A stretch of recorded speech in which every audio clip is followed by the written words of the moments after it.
Okay. So, upright in the chair to begin with. Rubbing your hands together. Tapping over your face.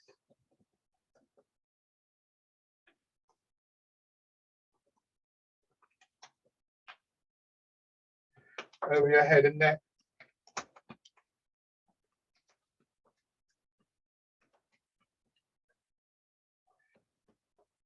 On shoulder. Arm.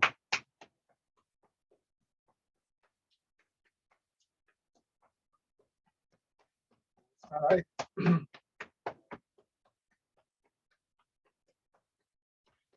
Part of your chest.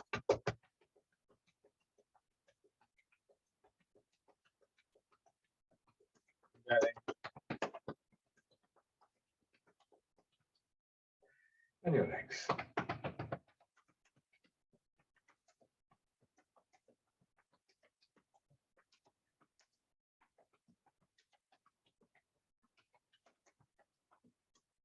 Good.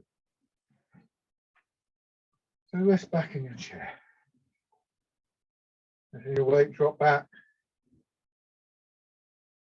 Feeling first of all that feeling of bump your head against the wall. Weight sinking into the chair. And that sensation of sort of different ways that people have of labeling it, but dissolving, settling. I quite like the sort of dissolving feel because it implies a kind of blending. When something, if water dissolves into the earth, it's got that kind of percolating quality. Perhaps percolating is a better idea. So rather than feeling that it's you sinking into the chair, it's almost like you and the chair are somehow, the soft surface of the chair and the surface of your skin are just sort of shaping each other. These days you can get things like memory foam for pillows and cushions and mattresses. And so the softness of the chair, it depends on the chair, of course. If it's hard, then you'll get a slightly different experience. But one way or another, you sort of shape yourself around it, and to an extent it will shape yourself with it. And that might be a better way of thinking of it than just your weight is dropping down. That implies a kind of slightly separate process in a way. But really it's whatever image, whatever ideas that come up for you or that I suggest that actually work for you, that increase your capacity for just settling down, for quieting down into the chair, or when we're standing, it's down into the ground and so on. Just noticing the effect that has, not just on those points of contact, but on the rest of your body, because you change one thing in your body and everything will change. So as you feel your back softening, that will have an effect on your ribs and the shoulders and so on and so forth. I won't give you a list, it's not a precise correspondence again. It's a matter of just observing the movements, the changes in your body. So one of the progressions, I think, in Tai Chi that people like yourselves can be aware of is that as you get used to the exercises and the postures and the changes, you can more and more sit back and allow them to happen because they become habitual to us, and observe what is happening. It's a bit like if you go and sit by the seaside, you sit on a rock looking at the sea. The first thing you see is lots of water and a few waves. If you sit there for long enough, you realise there's patterning of the waves, on the light reflecting. There's different directions that the waves move in, and you see more and more detail just with the process of actually being there. So there's a part of your attention that is in that observation mode.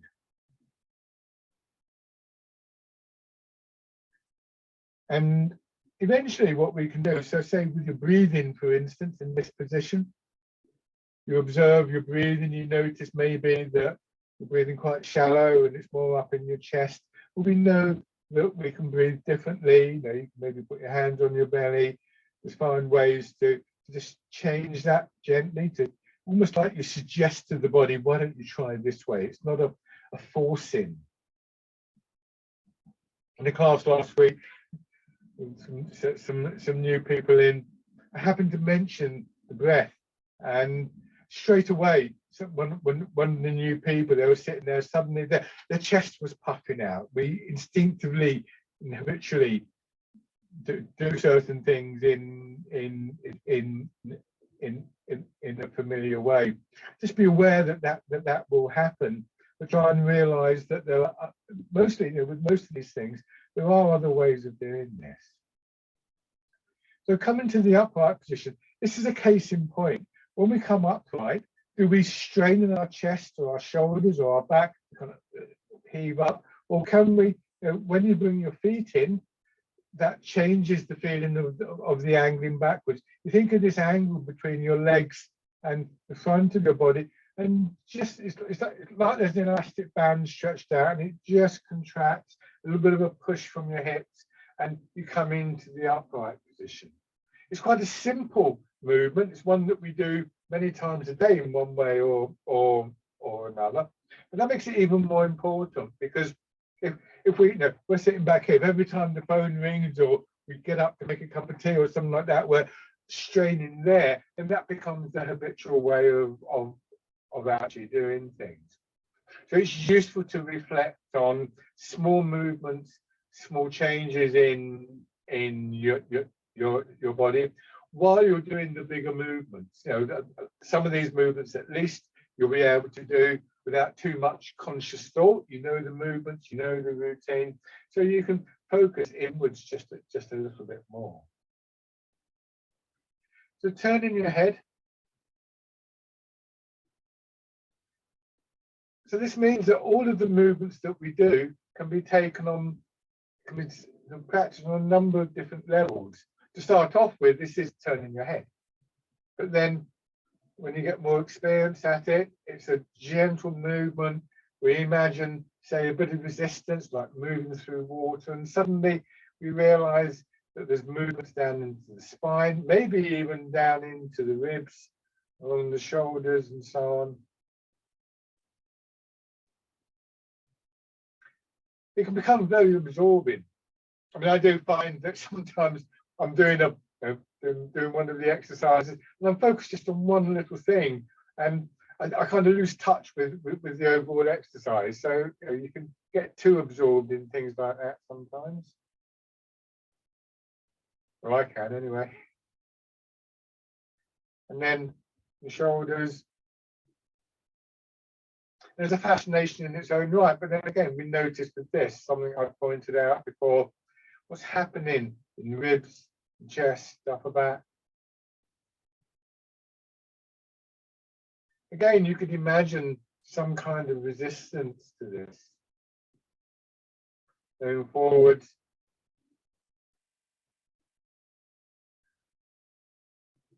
If you imagine that you're in water, for instance, then this becomes almost like a swimming motion.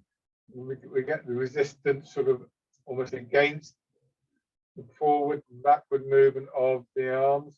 On the other hand, if you imagine your elbows as being quite heavy, then that will encourage a sense of pushing upwards and an expansion upwards through the sides of your body. We change the image and we start to get a different perspective on the exercise. Hands down to your sides. So that I think is quite an interesting process. A few years ago, I was with my teacher, and I can't even remember the exercise we were doing or what it was he said, but I know it was a very simple exercise, something like this, or something similar. And he just said something, an image. I don't even remember what the image was. And it's quite possible he'd said it many times before, but on that particular occasion, it just really resonated. And as soon as the image came up, I felt something changing in the movement. Well, I was so fascinated by this, I didn't keep a mental note of what the movement was or what the image was. It was more the effect that was interesting. And then winding around. So of course, this is very much a natural process for us. Visual images, things that we see, hear, smell, touch, create a response in our body. It's a survival technique as much as anything else. And then go back the other way. And in modern life, it's not so much a survival thing, but it happens all the time. The example I often give to people is, you walk past a billboard and there's a particular type of advert there, and we get a particular type of response to that. Rest your hands. Easing forwards and backwards. So there's one aspect of these exercises which is fairly steady, the same movement ostensibly, the same routine, quite often the same thing said. On the other hand, it really and truly, the movements are never exactly the same, because as soon as we do one movement and then we get a particular insight into through an image or through an idea or just through a realization of our own practice, and that of course changes the next movement. So the next movement is potentially slightly different. I'm not suggesting that we follow all of those changes, it would get a bit frantic, but some of them bubble to the surface. So your weight transferring. Feet to hips, to feet to hips. We can think of the movements in different ways. We can think as we go forward, the legs are compressed and then push back. We could think of the center of the body, if you imagine it like a ball. If you were squatting on a ball in a gym, and one of these big blue balls you get in gym, and then the ball rolled forwards, it would take you forwards and then back. Both are part of the same movement. It's like if you go somewhere, there's a sculpture, a statue, or something like that. You look at it from one side, and then you maybe wander around and you see it from a different angle, and then you might wander back to the first side or go around the back or something like that. Well, it doesn't have to be a sculpture. You could do that with a tree, with anything really.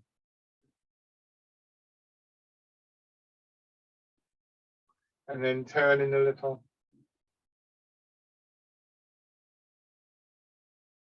So somebody once said to me, do you ever get bored?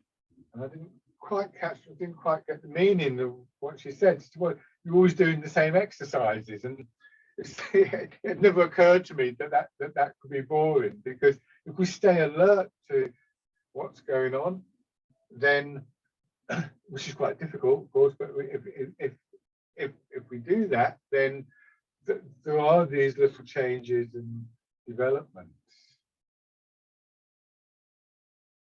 And then turn the other way. It won't happen all the time. Sometimes if you're tired, we kind of switch off, and maybe our thoughts drift away with us, maybe feel a bit sleepy or something like that. But of course, when we do that, sometimes the movements can go wrong. We find ourselves doing a different exercise or something. But if we can bring that focus of attention, it livens up our mind and around.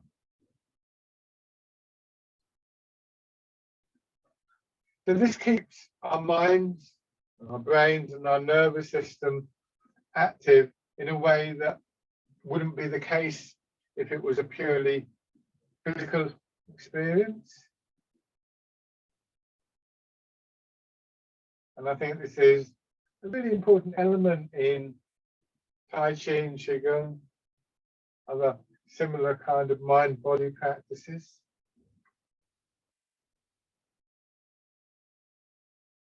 And then back the other way.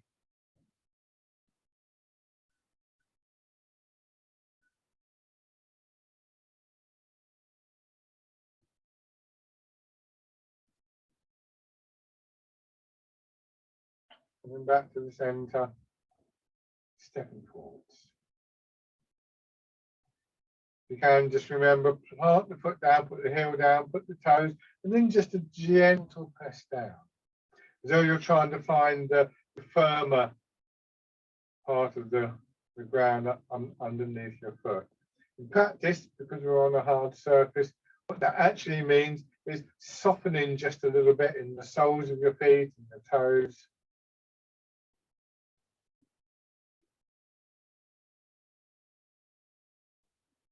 And then on the other side.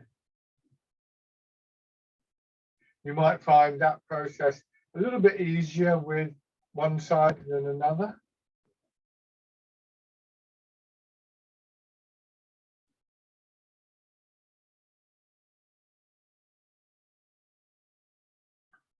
Bring the feet back. So bird folds its wings. We'll do 4 of each of these exercises as we go through the routine. So starting forwards, I'll try and do 4 anyway. I may lose count. Going back, rotating your arms and forwards. And so my elbows are out slightly. We get this curving movement with the fingers trace.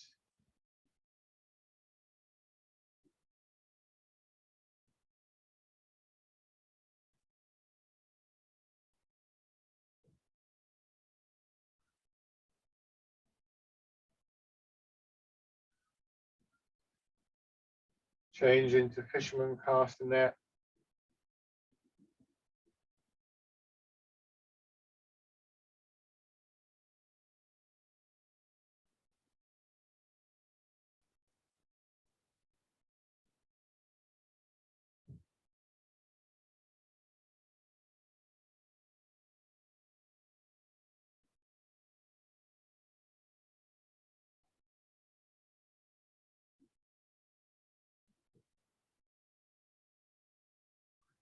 And then rolling the ball.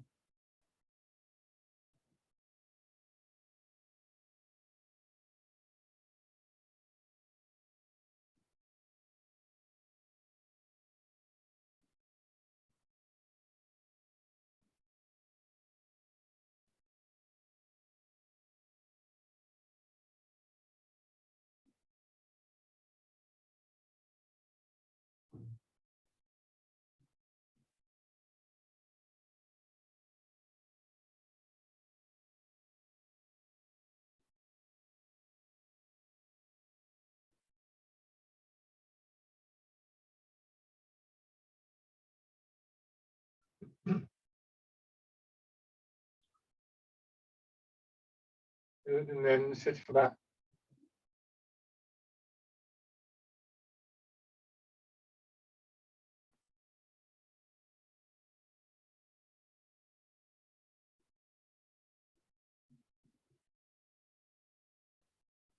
Pigeon spreads its wings.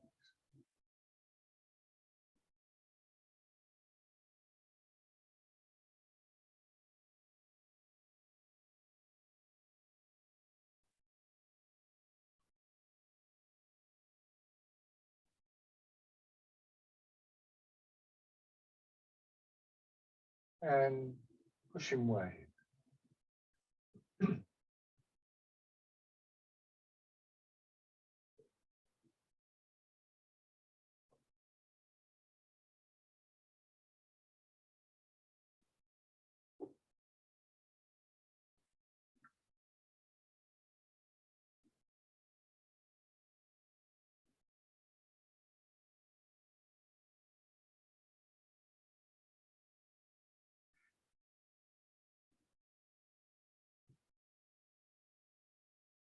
Now, coming back and going back to rolling the ball, and we're going to do the last 3 movements in the sequence. So first of all, we do rolling the ball. Then pigeon spreads its wings.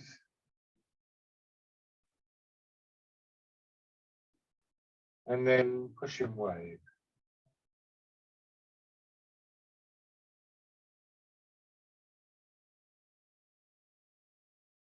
And just noticing the change from one movement to another is a good way to train that ability to really observe.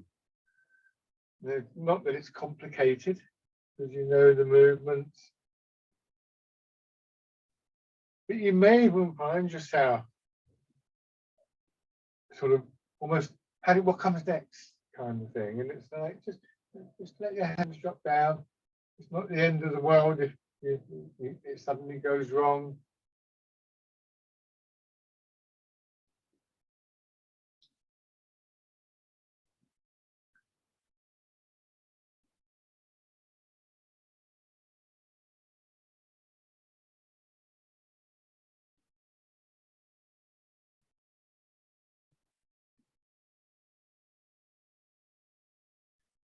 Do one more round.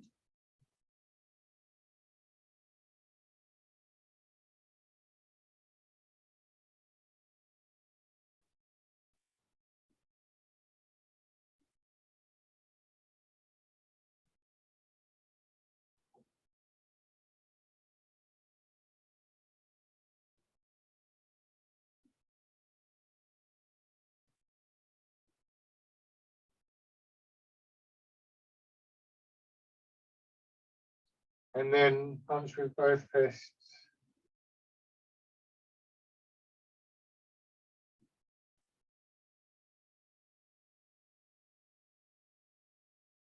So with this one, if we compare it with pushing wave, which we will do in a moment, the hands go straight forwards. To do one more of these, you come back, just drop your wrist down. Because your arms are this particular shape, when they're pushed forwards, they'll have a natural tendency to rise up. We come back and we fist the hands and we rotate as we go forwards. And that seems to absorb the impetus to rise up. There's just a small change that makes a significant difference. And it, excuse me, it shows something very interesting, that here, for instance, we don't need to think about or deliberately try to push our hands up. The very action of the movement going forwards will cause your hands to rise. Whereas here, the fact that you're rotating your arms changes that.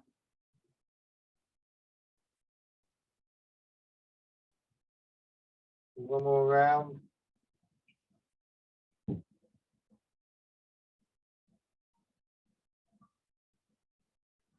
Then turning your hands out.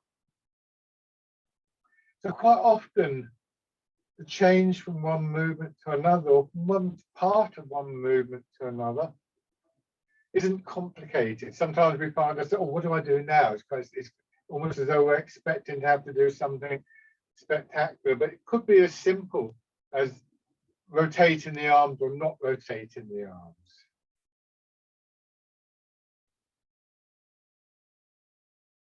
Or in this case, no, opening the chest or not opening the chest, and so on and so forth.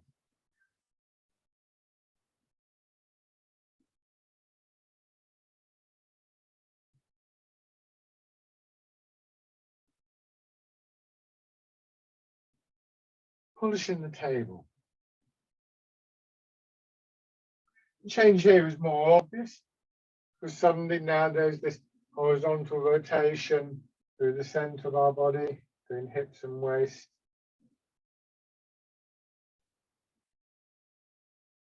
Here, the arms don't rise up because there's if you think about the name, there's a gentle pressure downwards. And it is only a gentle pressure, it's not a straining downwards, it doesn't take a lot of effort. And also because your arms do actively extend out and come back, which they don't to the same extent with push and wave.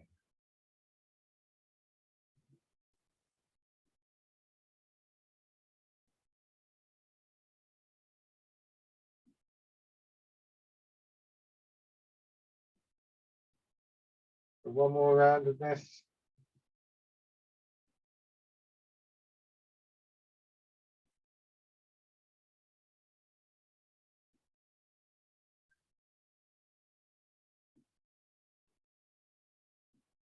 And then change it, turning your hands palm up, vertical movement, lengthening and the contraction of your spine.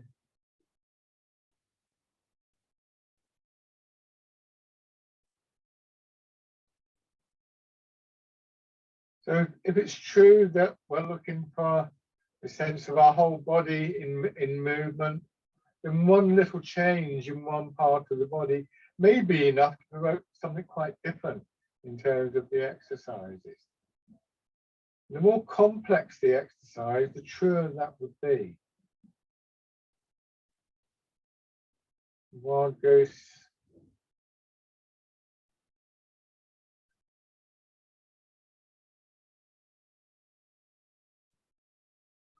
Change one thing, potentially you change everything. So if there's a complex problem, sometimes just finding that key part of it, the sort of pivot point almost, can actually help to resolve it. And then heart in the clouds.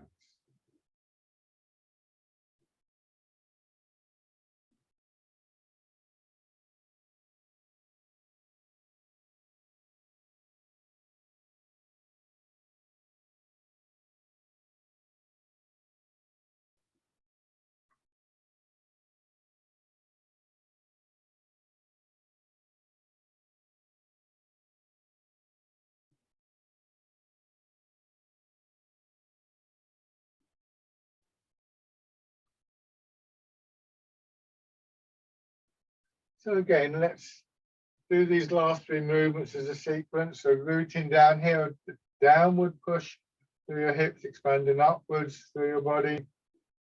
It's like changing the hand with same downward movement and slightly bigger expansion to the side. But here we go forwards first. That allows our arms to drop in front of our knees, coming back, and then the upward movement and the expansion. And then back to the beginning.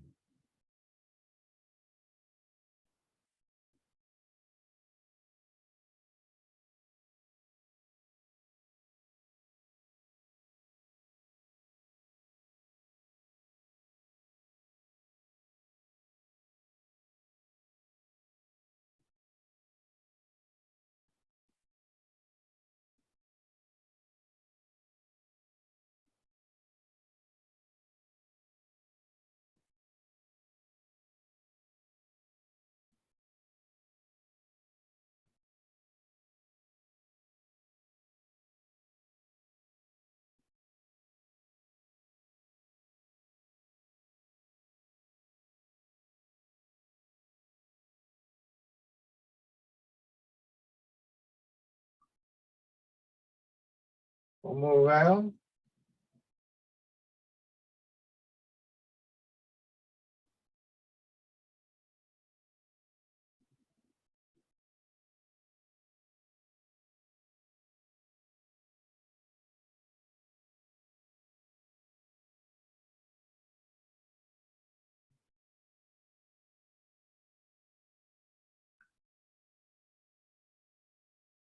And then dragon plucks the stars from the sky.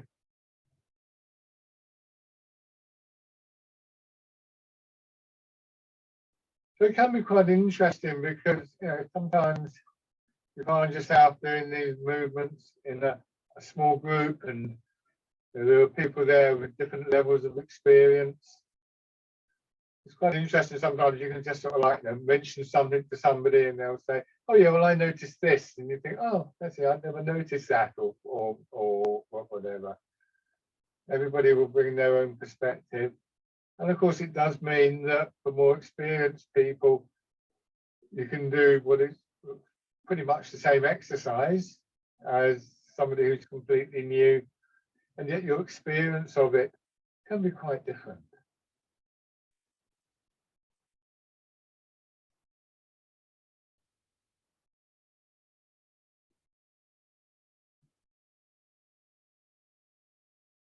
One more round. Dragon plucks the stars from the sky.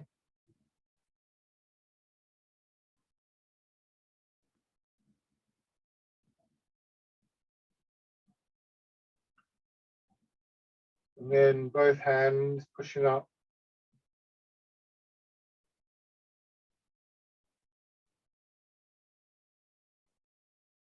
And then out.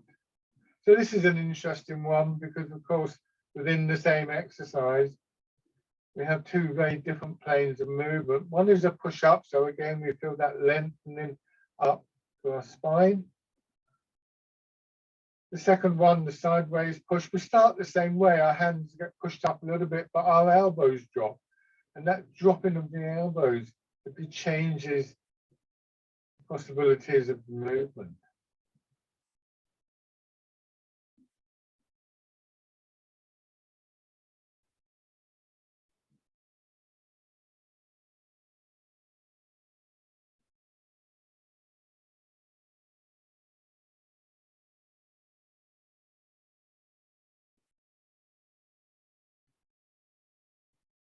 One more round.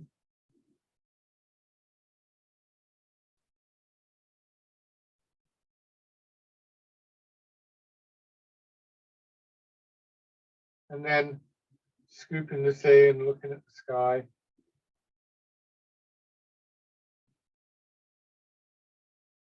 Pushing and pulling on your arms alternately.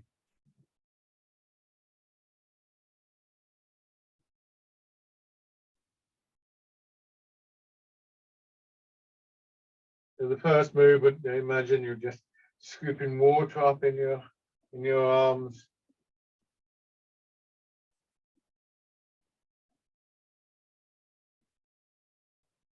Head moving towards your foot, so slightly downward movement.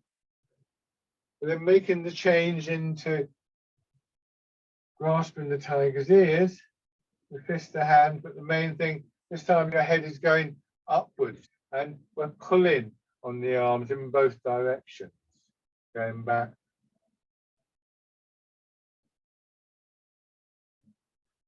Feel our back really lengthening and then contracting. There's an elastic thread running through the spine. It gets drawn out and then at a certain point brings you back.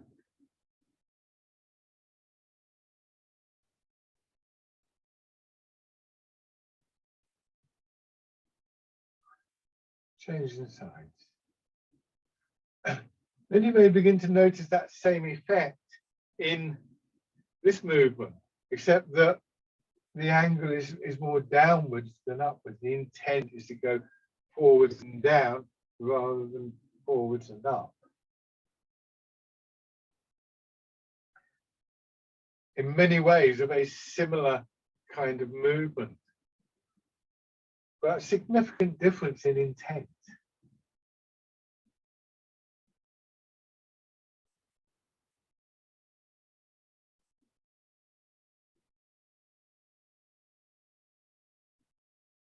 Changing.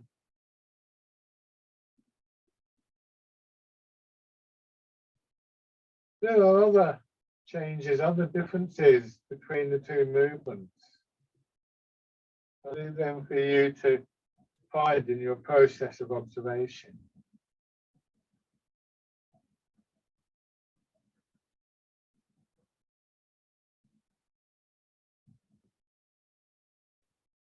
One more time. Bring that front foot back in.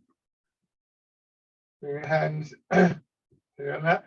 Excuse me, to your lap. Move your weight across to your right side a little bit and turn. Bring your hands to hold the ball. Forwards into your left leg. Parting the wild horse's mane. Follow the same pathway back from your left leg to your right hip, hold the ball, move across and turn. And then forwards into your right leg.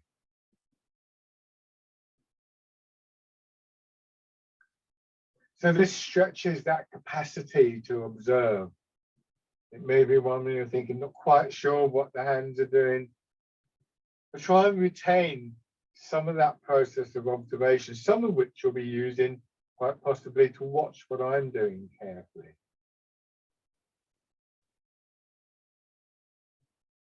Seek the stillness within the movement, we're told, and we begin to realize when we get to a more complex exercise like this, one that we're maybe not too sure of, that our thoughts can suddenly become very busy, like, oh, I don't know what's going on. And in doing so, it just really encourages the opposite. As soon as we feel that in Tai Chi, that kind of slightly frantic quality, we look to the stillness.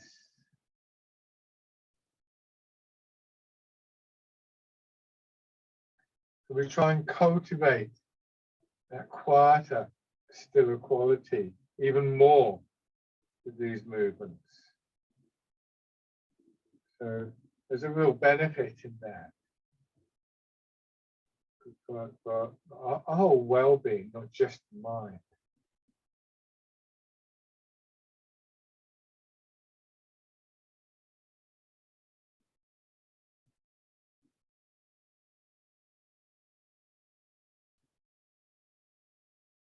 Parting the wild horses, mate.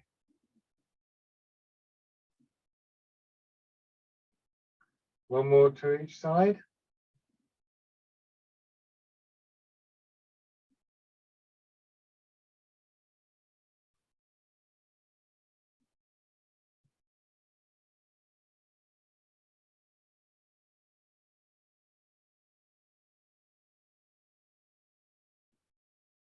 Good. Bringing your hands together, rubbing your hand.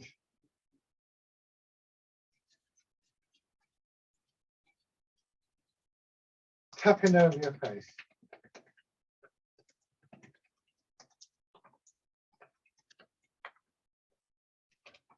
Over your head and neck.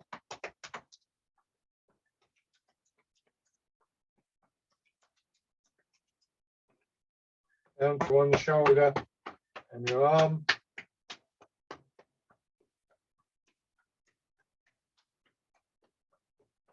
The other side.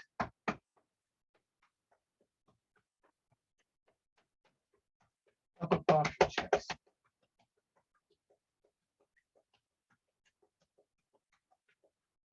Belly.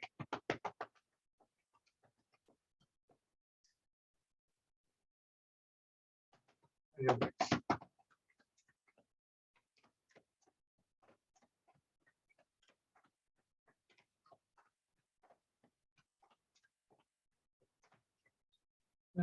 And then pushing your knees up, pushing down through the balls of your feet.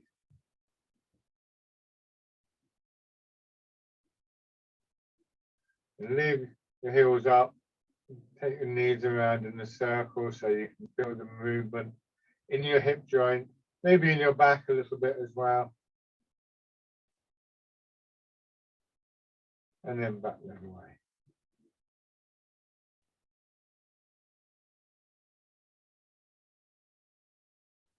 Okay, and then standing up. I'm going to move my chair out the way, but as I've often said, using the chair, using some kind of support, a wall or something like that, it's a very interesting thing to do. The only reason I'm moving it out of my way is because in teaching, when I move around, I don't want to bump into the chair all the time. But I do use it sometimes in my own training, or I'll use some kind of support. So what we're trying to do here is to take that awareness into the movements. There is a direct relationship between our ability to align, to root down, to move, to remain stable, and the focus of our attention. We're training body and mind through these images, through that awareness, that process of observation, to work much more closely together than we're accustomed to. Again, that happens anyway, but we're taking sort of ownership of it. So thinking about your posture and just rolling your weight forwards and backwards. So if I come closer for a few moments, so you can see my feet. My heels and my toes are not coming off the ground. I can still feel them very firmly on the ground. It's only a very small weight shift. The pivoting movement is in my ankles, and I feel the movement in the soles of my feet. What you may find, and this is where the support is quite useful, and you can play around with it. You go forwards, go a little bit too far, and here you feel a bit kind of uncertain, you're stiffening up. So you may find that you need to take a step, in which case, if it's unexpected, the support is there. Just place your hands on whatever you're using to support yourself, and think about your hips. And rather than straining not to be pulled forward, just let your hips drop back. In some circumstances, not every time, sometimes you'll find that doing that settles you, grounds you, brings you back to this feeling of being rooted. That's a very useful lesson. It's a very useful thing to notice, because if you do that and you go, oh, I'm about to fall over, no, I'm not. And this process is a good one to become familiar with, so that we don't feel tempted when you walk outside into your garden, you put something in the bin and suddenly you stumble, and then we get that kind of arm flapping business, or where that, oh no, I can do that, I can root down with this. And this is a very practical outcome of that process of observation. We observe something, we repeat it, we become more confident in it, and it becomes more useful. But now, just place your hands out in front and gently have your elbows against the side of the body. Imagine that you're carrying a tray of drinks, or another image I sometimes use is pushing a supermarket trolley. And the idea is to get out of the habit of going, oh, if you're carrying a tray of drinks, you don't just shake your arms around. If you're pushing a supermarket trolley, you try and steer it with your arms. I think it'll go everywhere. We kind of hold our arms still while we walk around with the trolley. So our arms are active. There's a purpose there, an intent there to do something. They're physically being moved by our body. And the combination starts to give us a feeling in the arms, hands, fingers of movement through them. And yet at the same time, they're not busy. They're not sort of frantically, well, what do I do now, sort of thing. And this is the feeling that we want to get in all of the movements. So this is another thing. We observe the feeling, we sort of file that away. And then when we come, we find ourselves flapping around, we have something else to move into. You could even, you're going to come closer as you go forward. Imagine a table in front of you. You're just going to put the tray on the table. And that's not the hands reaching out. That's this space here between your arm and your body expands out. And your elbow pushes your wrists forwards. Your wrists push your fingers forwards and then pulls them back.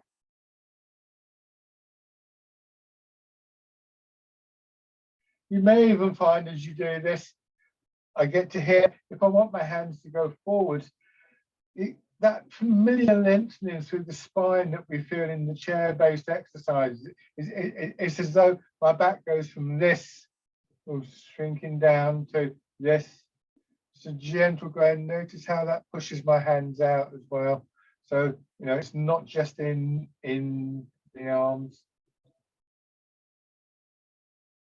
Note the the balance point where rather than being pulled forwards or backwards, you feel as though your weight's going straight down to some point in your feet, preferably towards the front of your feet.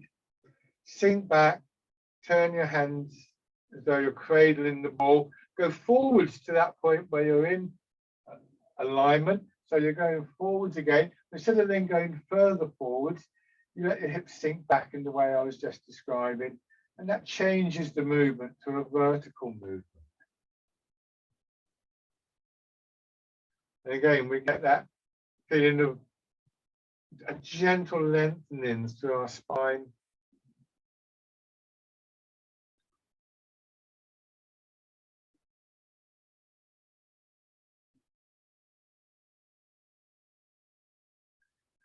Because your elbows are going out, there's a bit of an expansion in the sides of your body. But mostly we feel it, I think, in the belly. But now, changing to the wild goose, we focus a little bit more on that sideways expansion.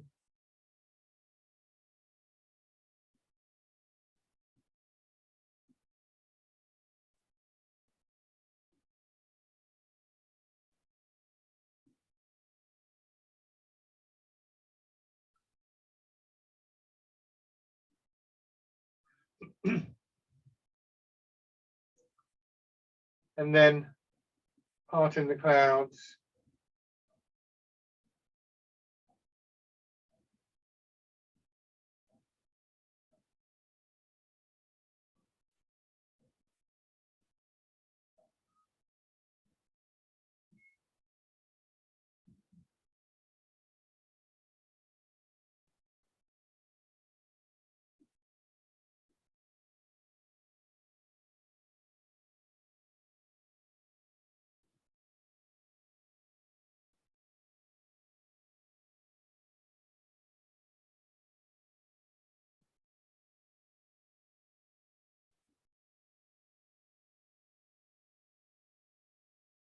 Good.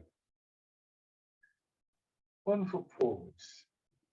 Now we add that dimension, that plane of movement that involves forwards and backwards, the transfer of our weight. Initially, we're told that your upper body sits on your hips. It's not doing anything at all. Actually, while that's a useful starting point, it's clearly not true. There is no such thing really as the upper and lower body in precise terms. You can't say where one starts and the other one stops. So there's always going to be a response. And if we use an image like moving through water, then we can start to really feel how those two halves of the body integrate. Because if I was in water and I move my weight forward and do nothing in the upper part of my body, the pressure of the water pushes my shoulders back. So to counter that, to keep my body upright, I have to do something to maintain the alignment of my body. I'm not going to say what I think we should be doing, because I want you to use the image to maintain the alignment and then observe what is going on. How is your body doing it? And then when you've got an idea of these things are going on, which ones are actually useful to you? Which ones are helpful, skillful? Which ones would you rather not do? So it might be that, well, I've got a strain, well, that's not helpful. Or, again, I'm not going to tell you what I think you should be doing. Then you go back and you raise your toes and your heel. This should just for a moment really focus your attention in the sole of your foot. We always want to keep some attention there, but it's often in the back of our mind. It's there, waiting. If we need to recall it, if we go back, oops, and stumbling, oops, sole of the foot. But it's not, it doesn't stand out. But here, with the heel coming up, the toes coming up, just a little need to sort of really focus on that. And that helps us when we come to take the step.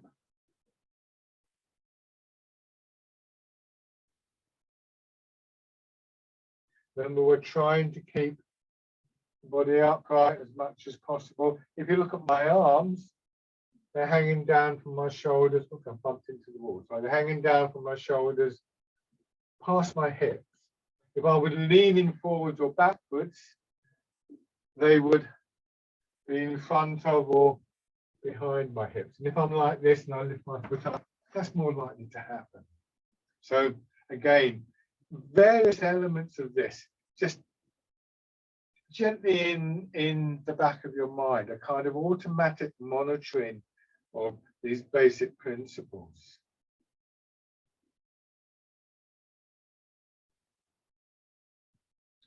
And then on the other side, practice this enough and it just becomes part of how you move. You won't be aware of the alignment of your body as you walk down the road or make a cup of tea, but you will become aware when you lose it.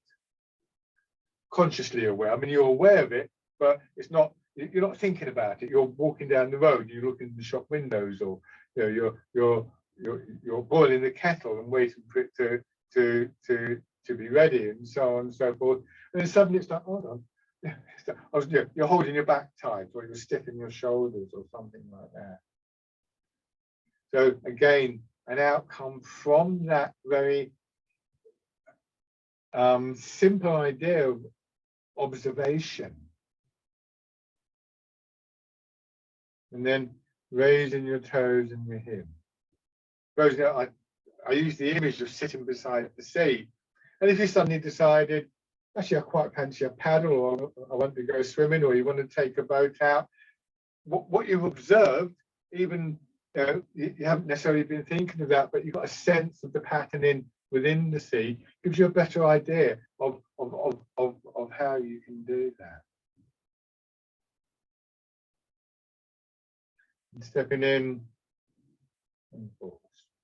Before the class started, I was saying how nice it is when we get a chance to be shown around a nature reserve or something like that by maybe the warden or somebody who knows it really well.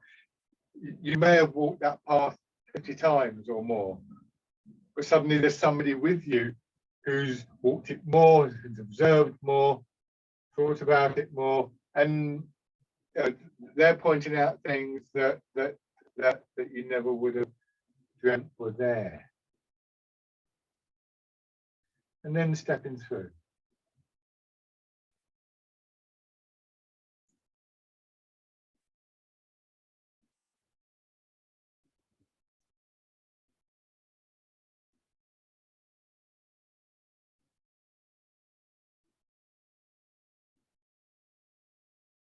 And then going back.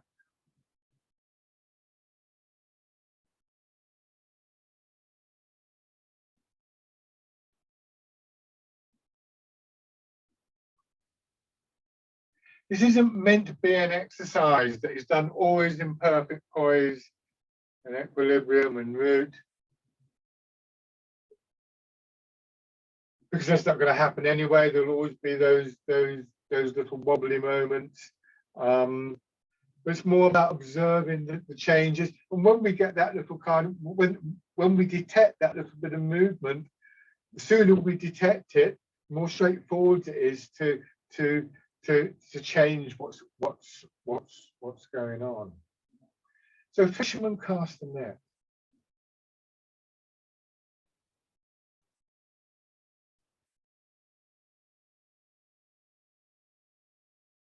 Your arms are being moved by the momentum of your weight, and I pointed out to some of you here, there's an expansion there. This familiar feeling that when there's an expansion in one part of your body, it will push your arms in a particular way.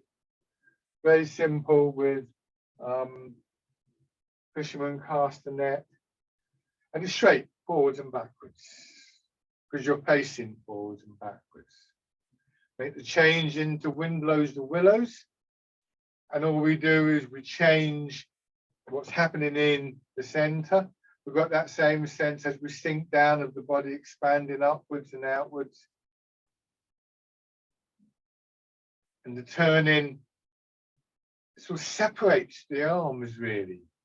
sends one arm in one direction, the other arm in the other, if you like. But we don't have to think about that. We just let the body turn, retain that sense of the overall movement in our body, how the turn is affecting our shoulders, for instance.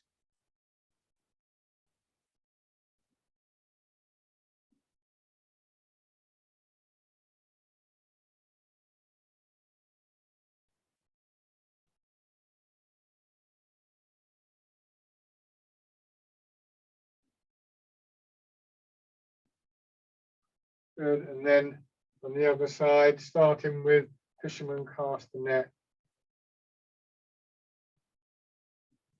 So with the simple exercises, it's an opportunity to notice these little changes. A lot of people, especially when they start up and their arms are doing that, but we think, oh, I don't need to do that. I just need to feel the expansion up through the body as I sink down.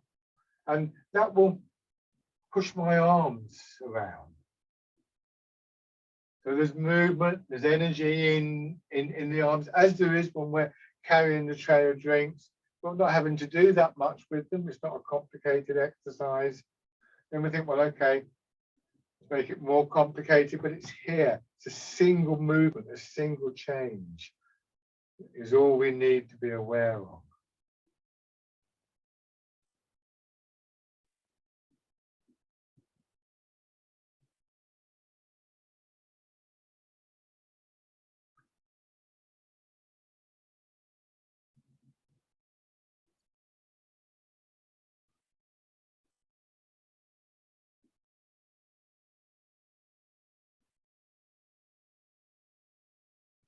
You may also notice as you turn a response in your legs. So this time go forwards, let the turn, raise your heel, bring your foot in and step. Dragonfly skims the water. Not an exercise that necessarily has to have your foot coming up, but if you can raise it a little bit, just notice how you're doing that. If it makes you very wobbly, leave it. Don't raise your foot up. Just take an ordinary step. Just make it get the flow of the exercise, the patterning of the exercise.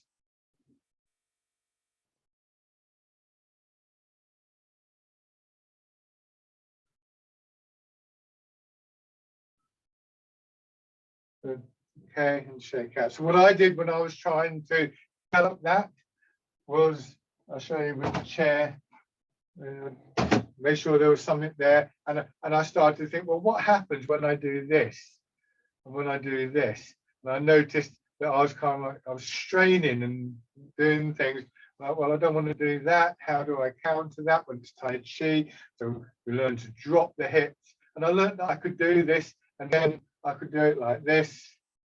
But then every now and then I'd get a wobble, and it didn't work that time, but I'd get the wobble. I think, okay, I'll do this. What have I done? And if you look at me, you see my upper body's slightly angled. I've lifted this hip. I drop that hip, and suddenly I'm back to solid, and so on and so forth. That's where the support really helps us to work out what is going on within the movement. What are the things that we want to be able to work on? What are we doing? How are we doing this? Once again, that observation, that's useful, that's not. If I do this instead of that, and so on and so forth. So, hands down by your sides, and embrace tiger, return to mountain. Observing how you come back. Drawing down, feeling your hips sinking, your shoulders dropping, and that process of settling. And again, we observe how that happens. And when we find something that is really used to it, oh gosh, you recognize something. Again, I won't say what it should be because it's a personal thing. That too can become something that you think, I'll remember that. Next time you feel that need for settling, which is not an uncommon need that arises, I think.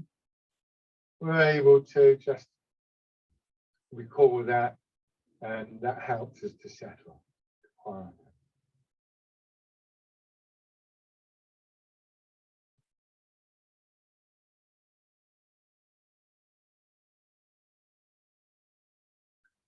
And then letting your hands rest.